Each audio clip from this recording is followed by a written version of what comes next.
이렇게 이해해 주시고 운영해 주셨으면 좋겠고요. 특별히 시간이 더 필요하신 분들은 개별적으로 저한테 이야기해 주시면 좋겠습니다. 우선 저는 추가 질문 하기 전에요. 저도 그 한 가지 좀 더 질문하고 추가 질문을 진행하도록 하겠습니다. 우선 지금 4월 4일 그 윤석열 대통령에 대한 파면이 현재로부터 이제 파면이 되었습니다. 아마 지금 이 상황이 내란 문제는 현재 판결은 있었습니다만은 거기에 따르는 형사적인 또 이 수사가 진행되고 있는데 이 진행되는 과정에서의 검찰의 굉장히 그 의지 또 이 경찰의 어떤 노력 이런 부분에 대해서 몇 가지 좀 점검하고 가겠습니다. 대체로 경찰의 수사는 좀 소극적이고 검찰의 공소 유지 의지는 전혀 보이지 않는다 하는 것이 지금 현재의 수사 진행 상황인 것 같은데 여기에 대해서 우리 차장 어떻게 생각하십니까? 네, 차장입니다. 저희들이 수사 의지 없다면 수차례에 걸쳐서 압수수색 영장을 신청해서 발부받지는 않았을 거라고 생각을 합니다. 현재 우리가 최선을 다해서 수사하고 있고요. 또한 내란의 중요성을 감사해서 저희들이 감안해서 저희들이 철저히 수사토록 하고 있습니다. 다만 이제 경호처 압수수색 관련해서는 저희들이 임의 제출 대상 방식 이거에 대해서 경호처와 협의 중에 있다는 걸 말씀드립니다. 우선 이 경찰이 답변석에서는 의지를 분명히 하고 있지만 지금 국수본 본부장 퇴임 이후에 좀 굉장히 소강 상태다 이런 느낌이 들어요. 그렇진 않고요. 나름대로 우선 특수본부에서 예. 일단 경찰이 신청한 이 압수수색 영장, 그리고 체포영장, 구속영장 89건 정도 되는데요. 표에 보면 이 중에서 영장이 그러니까 검찰에 의해서 기각된 사례가 21건이나 돼요. 거의 이 정도면 검찰이 경찰 수사를 거의 방해하고 있다 이런 수준이라고 생각하는데 그런 측면에서 보면 경찰이 이런 악조건 속에서 수사를 진행하는 것은 대단히 악정 고투하고 있다. 그런 부분에 대해서는 인정을 합니다. 네, 의원님 말씀에 좀 공감하고요. 저희들이 압수수색 영장만큼은 좀 많이 압수수색 영장이나 이 구속영장, 체포영장 이렇게 경찰에 의해서 불청구되는 그러니까 기각되는 이 사례에 대해서 어떻게 생각하세요? 그러니까 저희들이 이제 수사를 적극적으로 하기 위해서는 압수수색을 영장을 신청해서 발부받습니다. 다만 이제 여러 영장이 기각한 것에 대해서는 저희도 아쉽게 생각하고 다른 방향으로 해도 수사를 철저히 하도록 하겠습니다. 검찰이 영장을 가지고 수사를 방해하고 있다 이런 이 의심이 드는 정도의 대표적인 사례가 김성훈 경호차장에 대한 영장 신청일 겁니다. 3번이나 기각돼 있어요. 아예 그냥 이 법원의 판단을 물어보는 게 아니고 검찰 수준에서 3번이나 이 영장을 불청구했단 말이에요. 그리고 영장심의위원회가 검찰이 구속영장을 청구해야 된다라고 하는 그런 유권 해석, 그런 결론을 내렸지만 법원의 영장실질심사 과정에는 검찰이 출석조차 안 했어요. 이런 검찰의 수사 방해 행위에 대해서 경찰 어떻게 생각해요? 거기에 대해서 이 소위 말해서 검찰을 직권남용 혐의로 고발을 조치할 그런 의지 있습니까? 없습니까? 아직 고발까지는 저희들이 검토하고 있지는 않고요. 다만 영장이 발부됐으면 하는 마음입니다. 다만 아쉽기도 하고요. 앞으로 더욱 철저히 수사하도록 하겠습니다. 이 검찰도 문제지만 경찰이 지금 최근에 경찰의 수사 속도, 의지 굉장히 소극적이다 이렇게 생각하는데 그렇지 않습니까?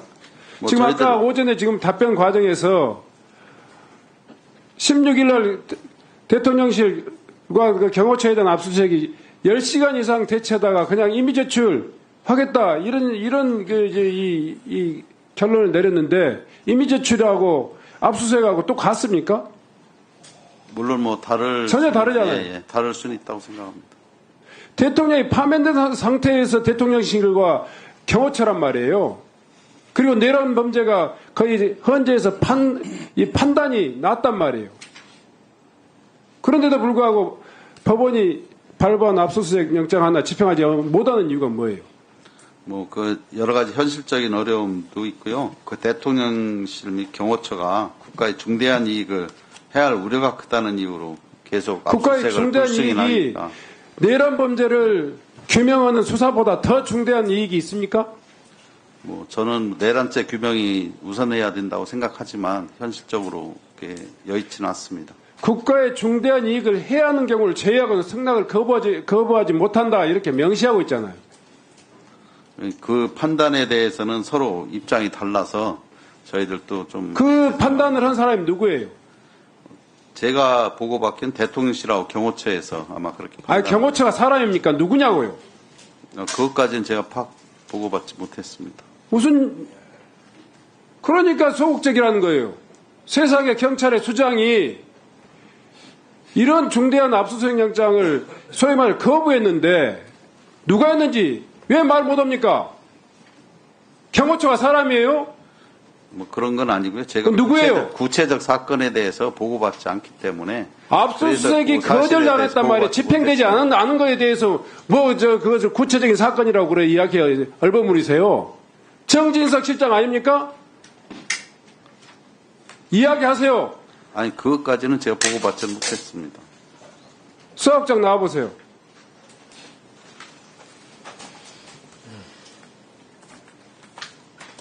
압수수색 불승낙 사유서가 누가 냈습니까? 저도 그 부분은 구체적으로 보고를 받지 못했습니다. 지금 특별수사단에서 특별수사단 아니 누가 불승낙 이 압수수색에 대해서 거절했냐고요. 그건 법적인 절차고 구체적인 서면으로 했을 거 아니에요. 서면으로 했어요, 안 했어요? 그 부분은 특별수사단에서 집행을 하고 저희 결과를 개별적으로는 받지를 못했습니다. 그러니까 경찰이 한 소리 듣는 거예요. 세상에 내란 범죄를 수사하면서 내란 범죄는 통치권자라도 형사소출을 면할 수 없는 범죄예요. 그런 범죄에 대한 수사를 하면서 법원이 발부한 이 압수수색 영장이 누가 거절했냐고 그런 묻는데도 대답도 못 얻은 경찰이 어디가 있어요? 아무리 그게 수사의 구체적인 비밀 사항입니까? 뭐 공개된 장소에서 구체적으로 여기서 아니, 얘기하기는 어렵다고 생각합니다. 차장, 네, 직무대행님, 네, 차장입니다. 압수수색 영장이 거절당했단 말이에요. 자, 그러면 그 사유가 분명히 해야 되고 그 기관의 책임자는 아무나 할 수 있는 건 아닌데 그 기관의 책임자도 특정하지 못하는 그런 기관의 수장이 무슨 지금 그걸 어떻게 국민들이 이해해요? 금방 말씀드린 수사사항이고요. 그 구체적인 내용에 대해서 여기서 말씀드리기는 어렵고요. 나중에 파악을 제가 또 해보겠습니다.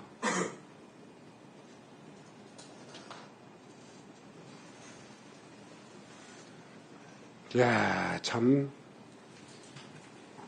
지금 110조, 111조 아시죠? 네, 그 정도는 알고 있습니다. 아시죠? 예, 알고 있습니다. 그 의미는 읽어보면 모릅니까? 국민들이 납득할 수 있을 것 같아요? 세 번이나 경호처, 소위 말해서 경호처 차장에 대한 압수수색, 집행도 못하고 말이에요. 저도 의원님 말씀대로 압수수색이 꼭 집행되어야 된다고 생각을 하고 있습니다. 다만 이게 이제 집행을 하지 못해서 저희들이 좀 아쉽게 생각하고 있고요. 다른 방향, 이미 제출로 협의 중이라고 보고를 받았기 때문에. 자, 내란죄에 대한 수사권 가지고 대통령이 풀려났어요. 내란 범죄자가 풀려났단 말이에요. 그럴 정도로 법 집행은 엄정해요. 그러면 압수수색 영장 집행도 좀 엄정하게 해야죠. 하여튼 특별수사단에 철저히 하도록 다시 전달하도록 하겠습니다. 철저히 해주세요. 알겠습니다. 그리고 그 거절한 사람의 소위 말해서 대통령 소위 말 비서실장인지 경호처 차장인지 분명히 특정해서 보고해 주세요. 그렇게 하시겠습니까? 네, 알겠습니다. 제가 직권남용 행위로 고발하려고 그래요. 보고해 주시기 바랍니다. 자.